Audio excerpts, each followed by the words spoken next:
Lahore high court نے پنجاب میں عام انتخابات کی تاریخ نہ دینے کے خلاف پی ٹی آئی کی درخواست سماعت کے لیے منظور کر لی ہے۔ عدالت نے ریمارکس دیے کہ اسمبلی تحلیل کے 90 روز میں انتخابات ہو جانے چاہیے۔ تحریک انصاف کی درخواست میں اہم قانونی نقطہ اٹھایا گیا ہے۔ عدالت نے گورنر پنجاب کو بذریعہ سیکرٹری الیکشن کمیشن کو نوٹس جاری کر کے جواب بھی طلب کر لیا ہے۔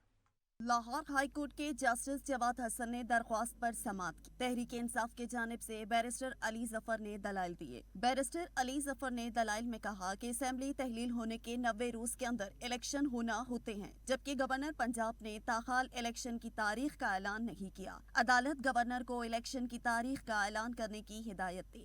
جسٹس جواد حسن نے ریمارکس دیے کہ میں اس بات پر آپ سے متفق ہوں کہ 90 روز میں الیکشن ہونے چاہیے۔ سوال یہ ہے کہ الیکشن کی تاریخ کا اعلان کون کر رہا ہے؟ آپ سب سے پہلے الیکشن کمیشن کو فریق بنائیں۔ پی ٹی آئی وکیل کا کہنا تھا کہ الیکشن کمیشن نے بھی گورنر پنجاب کو الیکشن کی تاریخ دینے کے حوالے سے مراسلہ لکھا۔ گورنر نے تاحال کوئی جواب نہیں دیا۔ اس موقع پر الیکشن کمیشن بھی ہمارے ساتھ کھڑا ہے۔ جسٹس جواد حسن نے کہا کہ 90 دن میں الیکشن کرانے ہیں۔ کس نے کرانے ہیں یہ ہم ڈھونڈ لیں گے۔ ہم جمہوریت کے لیے جدوجہد کریں گے۔ دوران سماعت عدالت نے گورنر پنجاب کے وکیل کی جانب سے تیاری نہ کر کے آنے پر اظہار برہمی کیا۔ عدالت نے وفاقی حکومت کے وکیل کو روسٹم پر بلا کر استفسار کیا کہ آپ کو تحریک انصاف نے خط لکھا، آپ کو الیکشن کمیشن نے خط لکھا، آپ کا موقف ہے کیا؟ وفاقی حکومت کے وکیل نے دلائل کے لیے مہلت مانگ لی۔ عدالت نے ریمارکس دیے کہ تحریک انصاف کی درخواست میں اہم قانونی نقطہ اٹھایا گیا ہے۔ لاہور ہائی کورٹ نے تحریک انصاف کی درخواست کو سماعت کے لیے منظور کرتے ہوئے گورنر پنجاب کو بذریعہ سیکرٹری اور الیکشن کمیشن کو نوٹس جاری کر کے 3 فروری تک جواب طلب کر لی۔